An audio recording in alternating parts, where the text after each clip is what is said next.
السلام عليكم ورحمة الله وبركاته.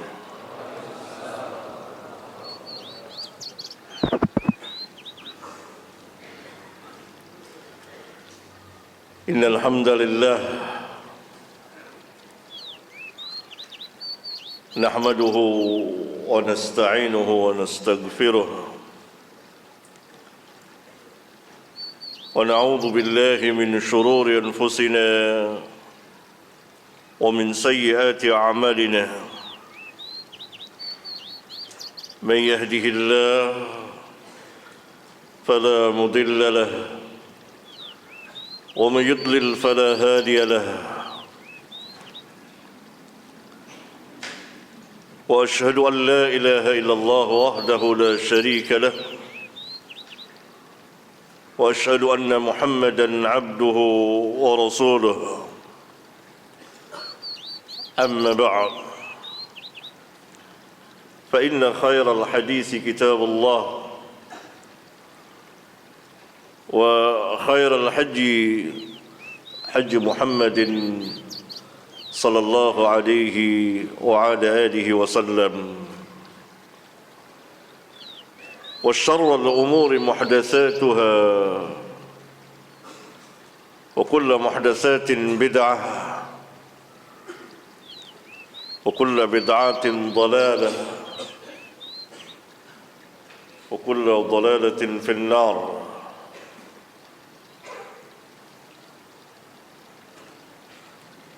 أيها الإخوة،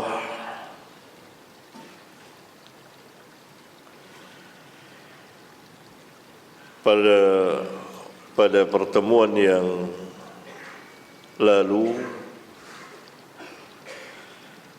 kita telah membahas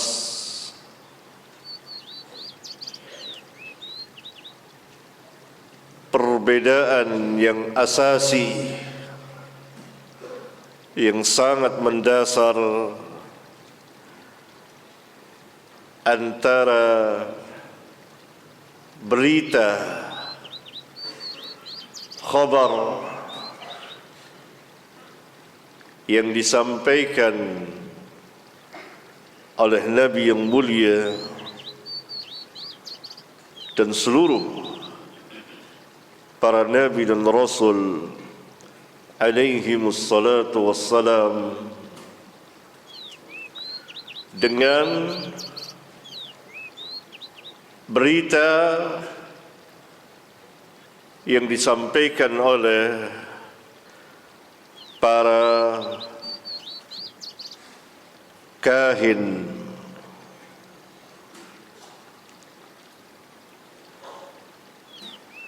dan para nabi palsu. Sangat jauh perbedaannya, karena yang disampaikan oleh para nabi dan rasul alaihimus salatu wassalam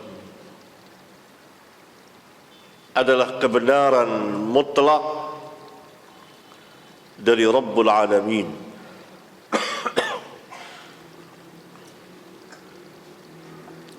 Khususnya yang disampaikan oleh Sayyidul Anbiya wal Mursalin, Nabi kita yang mulia Muhammad sallallahu alaihi wa ala alihi wasallam.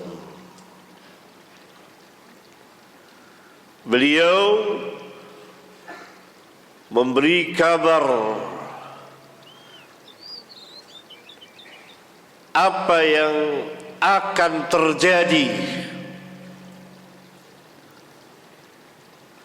pada manusia atau pada umat beliau,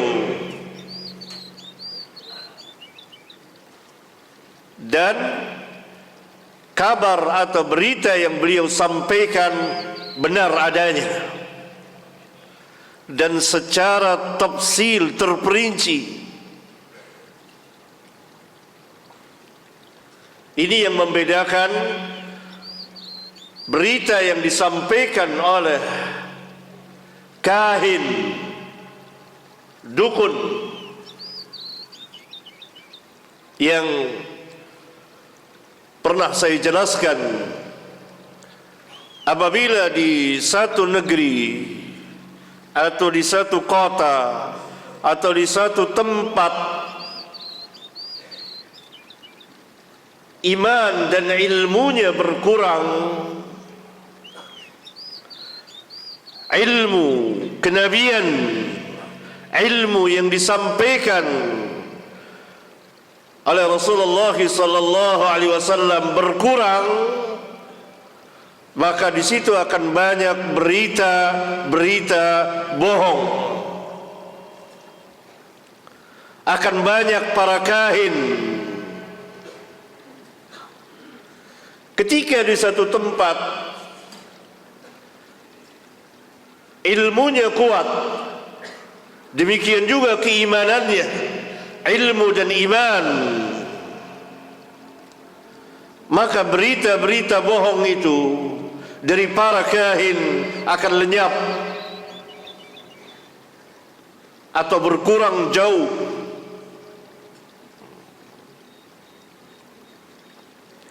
Oleh karena itu, ketika Rasulullah sallallahu alaihi wasallam belum diutus oleh Allah, maka tersebarlah khususnya di Jaziratul Arab begitu banyak para kahin, para kuhan yang menyampaikan berita-berita yang sebagiannya mereka mendapat dari yang semuanya, bukan sebagiannya, semuanya mereka mendapat dari jin pencuri pendengaran yang telah dicampur adukan dengan 100 kalimat bohong. Kemudian ketika diutus Rasulullah, ketika Rasulullah SAW diutus, maka langit pun terjaga dan para jin pun dilempari oleh api yang panas dan tertutuplah, terjagalah, dan sedikitlah dan lenyaplah para kahin itu. Karena nur, cahaya dan hidayah telah tegak, dan kenabian dan kerasulan Rasulullah sallallahu alaihi wasallam telah ditegakkan di permukaan bumi. Oleh karena itu, ketika kaum muslimin kembali kepada agama mereka, mentauhidkan Allah, berpegang dengan sunnah nabinya alaihi salatu wassalam, meningkatkan ilmu, meninggikan, menambahkan keimanan mereka, maka akan sirna dan lenyap berita-berita bohong dari para kahin.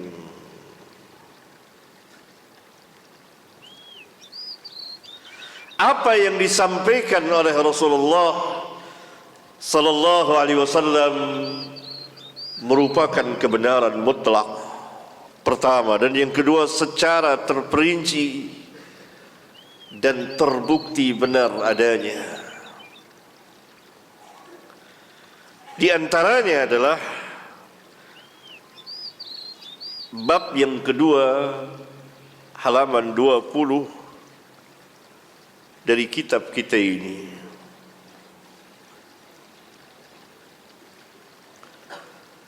Dengan judul bab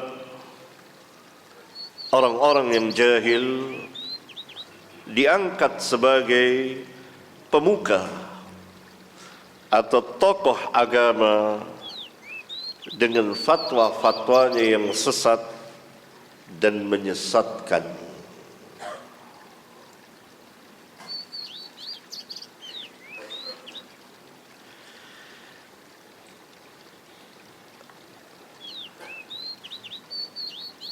Dibawakan sebuah hadis yang dikeluarkan oleh Bukhari dan Muslim, an Abdullah bin Amr bin al-As radhiyallahu anhuma, dari Abdullah bin Amr bin As, qala, dia berkata, sami'tu Rasulullah sallallahu alaihi wasallam yaqul, aku pernah mendengar Rasulullah sallallahu alaihi wasallam bersabda, inna allaha la yaqbidul ilma intiza'an yantazi'uhu minal ibad. Sesungguhnya Allah tidak akan mengambil atau mengangkat ilmu ini dengan mencabutnya begitu saja dari dada hamba-hambanya. yakni zat ilmu tidak diangkat, walakin akan tetapi yaqbidul ilma biqabdil ulama. Allah akan mengangkat ilmu dengan sebab dimatikannya para ulama. Zat ilmu tidak diangkat. Yang diangkat, yang diambil adalah orang-orang yang memiliki ilmu dengan cara diwafatkan. Apabila orang-orang yang memiliki ilmu itu, para ulama, diwafatkan oleh Allah, maka hilanglah, terangkatlah ilmu itu. Hatta idza lam yubki aliman, sehingga ketika tidak tinggal seorang pun alim, telah habis seorang alim atau sedikit sekali, ittakhadha an-nasu ru'usan juhala. Ketika ilmu diangkat dengan sebab diwafatkannya para ulama, maka hilanglah ilmu itu. Yang ada adalah kejahilan, kebodohan. Maka manusia akan mengangkat pemimpin-pemimpin yang bodoh, yang jahil. Hatta idza lam yubki aliman ittakhadha an-nasu ru'usan juhala.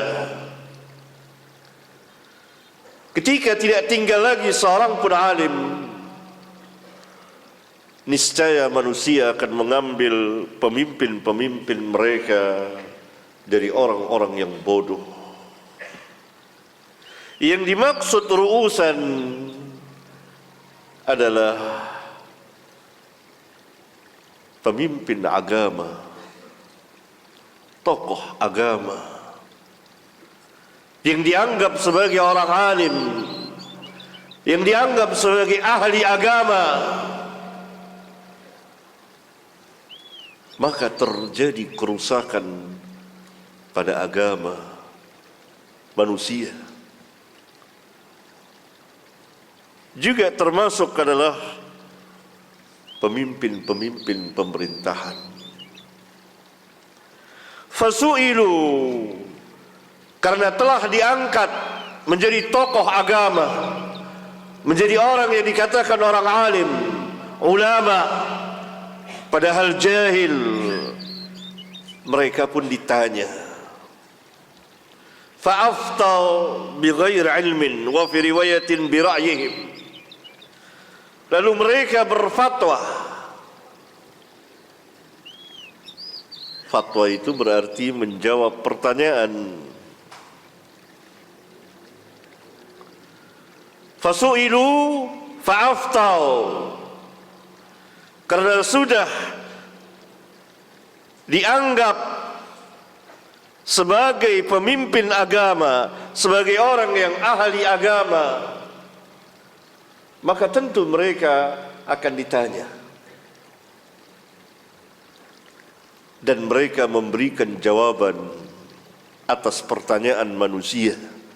Fa'aftau, itulah fatwa. Tapi fatwa mereka tidak berlandaskan ilmu.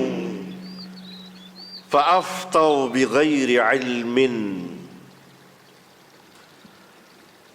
Dalam riwayat yang lain, bira'yihim, mereka menjawab pertanyaan, memberikan fatwa tanpa dilandasi dengan ilmu, tanpa ilmu, dan dengan ra'yu mereka semata. Akibatnya apa? Fadhallu, maka mereka sesat, tersesat di dalam agama. Fa'adhallu wa adhallu, fadhallu wa adhallu. Mereka sesat.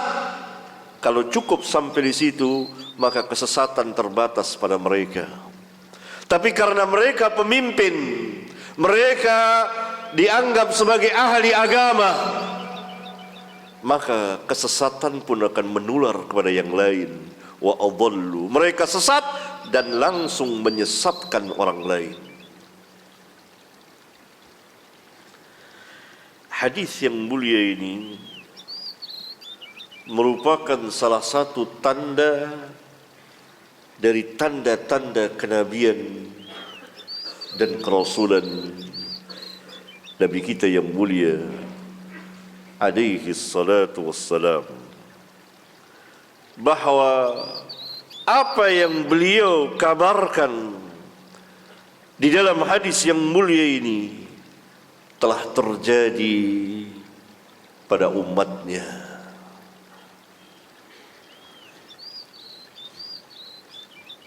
Tampilnya orang-orang juhada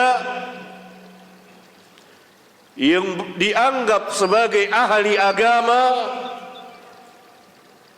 dan mereka sesat dan menyesatkan manusia.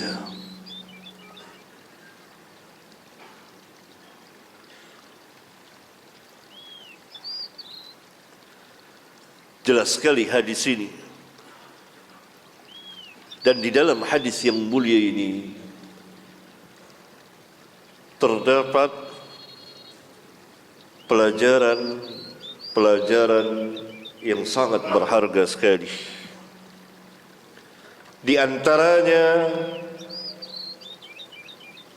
pertama, menjelaskan keutamaan ilmu.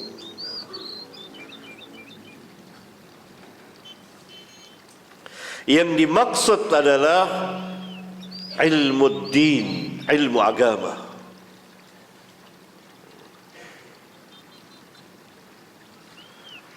Hakikat dari ilmu itu adalah pengetahuan tentang kebenaran berdasarkan dalil.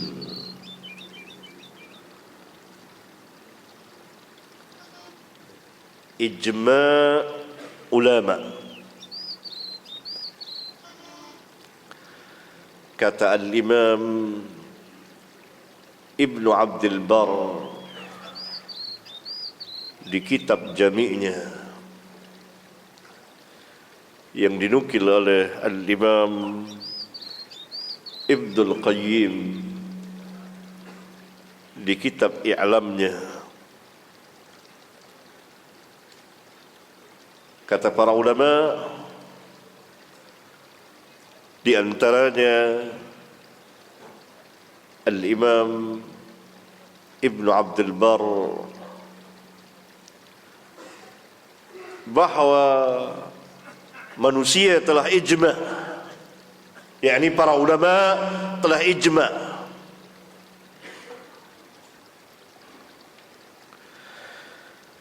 ilmu itu adalah innal ilma ma'rifatul haq bidalilihi. Ilmu itu adalah pengetahuan tentang kebenaran.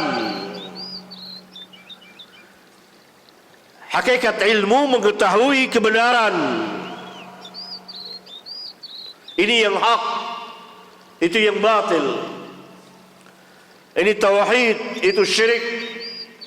Ini sunnah, itu bid'ah. Ini halal, itu haram, dan seterusnya. Berdasarkan dalil.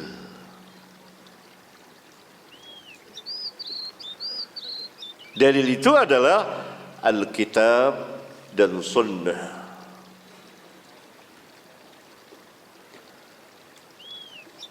Karena itu ilmu adalah qala Allah wa qala Rasulullah sallallahu alaihi wasallam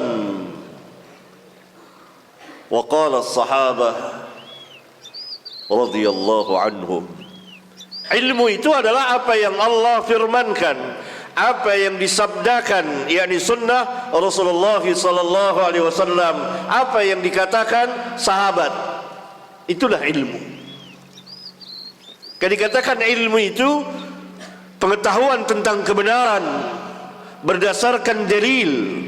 Dalil tentu terambil dari Al-Quran dan Sunnah, dan apa yang diijma'kan oleh Al-Muhajirin wal-Ansar, apa yang dikatakan oleh para sahabat ridwanullah alaihim jami'an.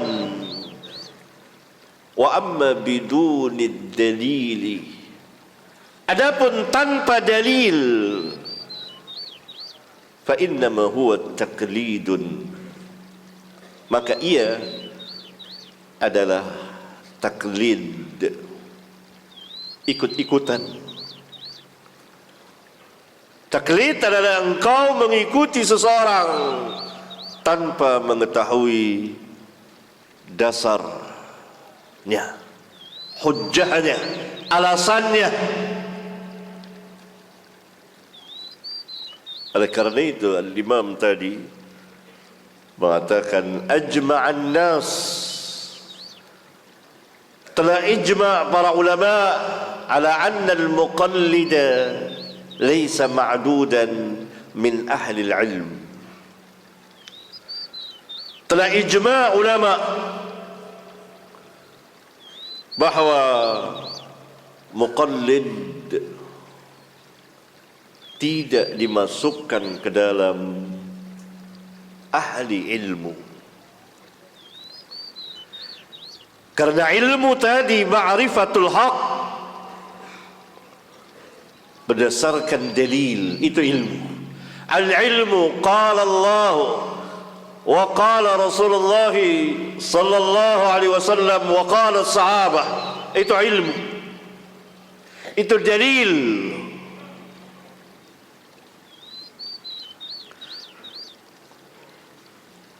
Taklid pada hakikatnya bukan ilmu.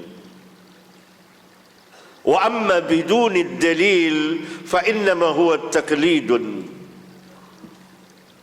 Adapun tanpa dalil, maka ia adalah taklid semata. Taklid, yakni mengikuti seseorang tanpa mengetahui hujjah dan alasannya. Karena itu manusia dalam hal keilmuan terbagi kepada 3 golongan. Yang tertinggi adalah para mujtahid, yang sanggup dan mampu berijtihad. Yang kedua adalah muttabi', orang-orang yang mengikuti di bawahnya mujtahid. Mereka tidak bisa atau belum mampu berijtihad, tapi mereka mengikuti para mujtahidin berdasarkan dalil, hujjah, alasan. Dan yang ketiga adalah muqallid, dan ini sifatnya sangat darurat.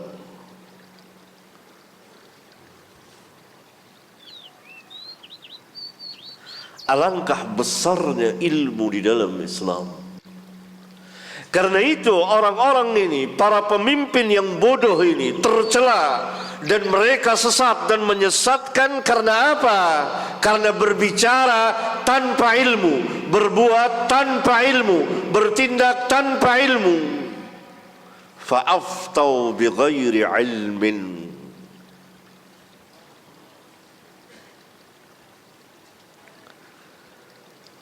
Alangkah besarnya ilmu itu. Oleh sebab itu Allah Subhanahu wa taala memerintahkan Rasulullah sallallahu alaihi wasallam untuk terus berdoa, wa qur rabbi zidni ilma. Allah tidak perintahkan Rasulullah sallallahu alaihi wasallam untuk mengatakan rabbi zidni malan. Ya Allah, tambahkan hartaku, tidak. Wa qur rabbi zidni ilma. Dan katakanlah, hai Muhammad, yakni berdoalah, Rabbi, Rabbku, tambahkan ilmuku. Alangkah besarnya ilmu itu.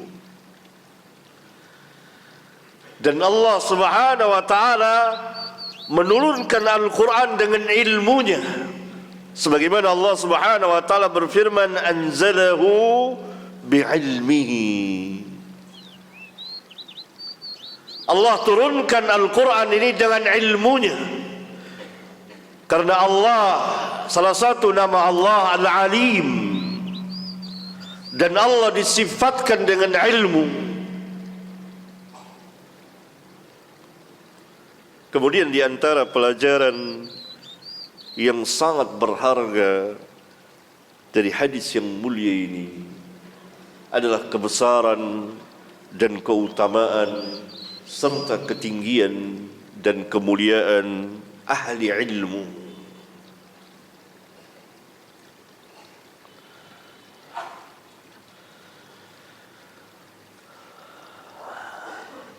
Nabi SAW mengatakan, hatta idza lam yubki aliman, kalau tidak ada lagi orang alim, maka akan terjadi kerusakan yang besar dan merata di permukaan bumi ini. Akan tampil orang-orang yang bodoh, juhala. Alangkah besarnya kedudukan ahli ilmu itu. Namun sedikit manusia yang mengenalnya, sedikit manusia yang menghargainya, sedikit sekali dari manusia yang memuliakan dan menghormati ahli ilmu. Padahal ilmu tersimpan di dada-dada mereka. Ketika mereka diwafatkan oleh Allah, maka terangkatlah ilmu itu, hilanglah ilmu itu dari permukaan bumi ini.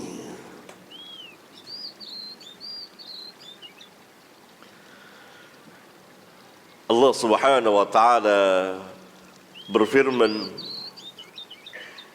dalam surat Al-Mujadalah ayat 11, yarfa'illahu alladhina amanu minkum walladhina utul ilma darajat.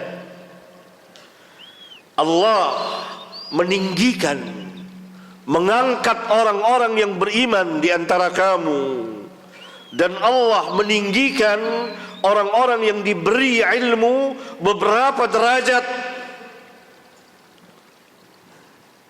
Jadi Allah meninggikan derajat ahli ilmu. Allah tidak samakan antara orang yang berilmu dengan orang yang bodoh, orang yang tidak berilmu. Lihat di hadis ini, perbandingannya, perbedaan yang sangat mendasar sekali antara ahli ilmu dengan orang-orang juhala yang dianggap sebagai ahli ilmu. Allah Subhanahu wa taala berfirman dalam surat Az-Zumar ayat 9, Qul hal yastawi alladhina ya'lamuna walladhina la ya'lamun. Katakan, yakni tanyakan kepada mereka, samakah orang-orang yang mengetahui, yang berilmu dengan orang-orang yang tidak tahu, yang tidak berilmu, sama tidak? Allah telah menjadikan ahli ilmu tempat untuk bertanya tentang agama Allah. Tanya tentang agama Allah kepada ahli ilmu. Jangan bertanya kepada orang-orang juhala. Firman Allah, fas'alu ahla dzikri in kuntum la ta'lamun. Dalam surat Al-Anbiya ayat 7. Tanyalah kepada ahlu dzikri, ahli ilmu, in kuntum la ta'lamun, jika memang kamu tidak tahu. Di dalam ayat yang mulia ini Allah Tabaraka wa ta'ala telah mewajibkan dua golongan manusia. Yang pertama, golongan yang pertama, mereka yang tidak tahu, wajib belajar, fardu ain, belajar dan bertanya dan berdekat-dekat dengan ahli ilmu. Golongan yang kedua, ahli ilmu, wajib menyampaikan ilmunya, tidak boleh menyembunyikannya.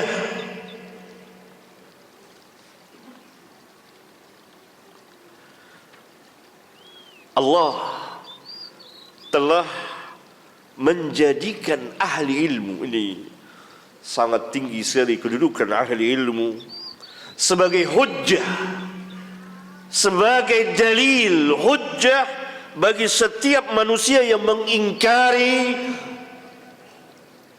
tauhidullah, keesaan Allah. Allah telah jadikan ahli ilmu sebagai alasan, sebagai hujjah, sebagai dalil bagi setiap manusia yang mengingkari keesaan Allah. Firman Allah dalam surat Ali Imran ayat 18. Syahidallah annahu la ilaha illa huwa wal malaikatu wa ulul ilmi qa'iman bil qist. La ilaha illa huwal azizul hakim. Syahidallah, pertama, Allah menyaksikan dirinya sendiri, annahu la ilaha illa huwa, bahwasanya tidak ada satupun ilah, tidak ada satupun ilah yang berhak diibadati dengan benar melainkan Dia. Allah sendiri yang menyaksikan, la ilaha illa huwa. Syahidallah annahu la ilaha illa huwa. Allah menyaksikan sendiri dirinya, menjadi saksi bagi dirinya, annahu la ilaha illa huwa, bahwasanya tidak ada satupun ilah. Ilah adalah al-ma'bud, yang diibadati. Begitu banyak ma'budat yang diibadati oleh manusia, tapi semuanya adalah batil, kecuali satu, Allah. Tidak ada satupun Tuhan al-ma'bud yang diibadati dengan benar, yang berhak diibadati dengan benar, melainkan Dia, Allah. Yang kedua, wal malaikatu. Yang kedua yang menyaksikan la ilaha illallah, la ma'budu bihaqqin illallah, adalah para malaikat semuanya. Yang ketiga yang Allah angkat sebagai saksi bahwasanya la ilaha illallah, adalah wa ulul ilmi qa'iman bil qist. Ahli ilmu, tidak ada yang keempatnya.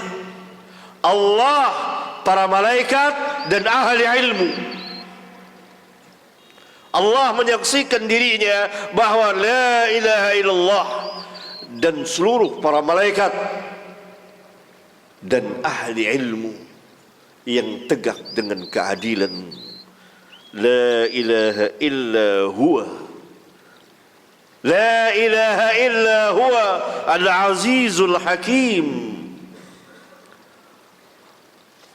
Alangkah besarnya kedudukan ahli ilmu itu di sisi Rabbul Alamin, sebagai saksi, sebagai hujjah. Allah tegakkan hujjah.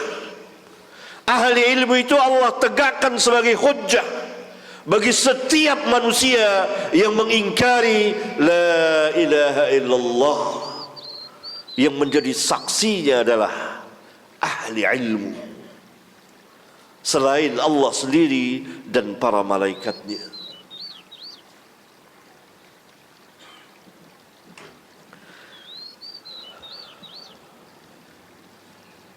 Dan ilmu itu, ilmu Alkitab, ilmu As-Sunnah, tersimpan di mana? Di dada-dada ahli ilmu.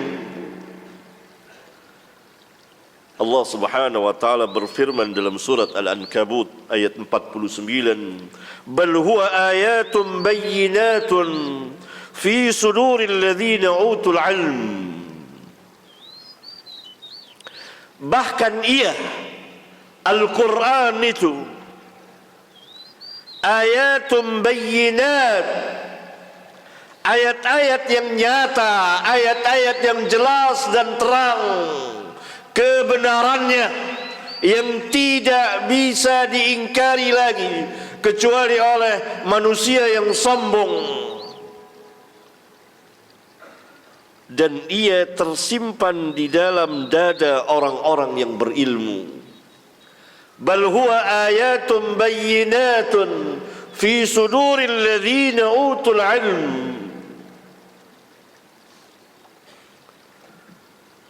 Bahkan ia, Al-Quran, adalah ayat-ayat yang nyata, yang terang kebenarannya, tersimpan di dalam dada orang-orang yang beriman, orang-orang yang berilmu. Fi suduril ladzina utul ilm. Alangkah besarnya ilmu dan ahli ilmu itu.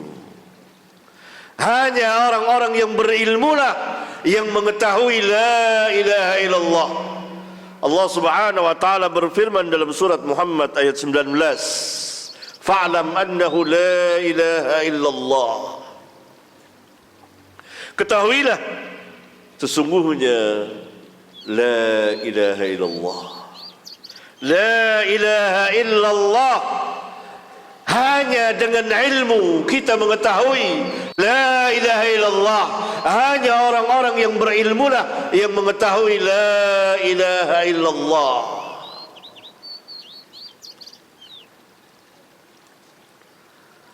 Alangkah besarnya ilmu dan ahli ilmu itu. Dalam sebuah hadis sahih yang dikeluarkan oleh Al-Imam Muslim, dalam hadis yang panjang, di antaranya beliau bersabda, "Wa man salaka tariqan yaltamisu fihi ilman, sahhalallahu lahu bihi tariqan ilal jannah." Dan barang siapa yang berjalan di satu jalan untuk menuntut ilmu, mencari ilmu. Antum, kita semua berdatangan ke masjid ini dari rumah-rumah kita. Berjalan untuk apa? Untuk mencari ilmu. Yaltamisu fihi ilman. Ilmu apa? Ilmu din. Ilmu din itu apa? Qala Allah wa qala Rasulullah sallallahu alaihi wasallam. Niscaya Allah akan mudahkan baginya dengan sebab dia berjalan mencari ilmu, jalan menuju jannah. Kenapa? Karena rahmat Allah, kasih sayang Allah kepada para penuntut ilmu, sampai-sampai para malaikat mengembangkan sayapnya kepada penuntut ilmu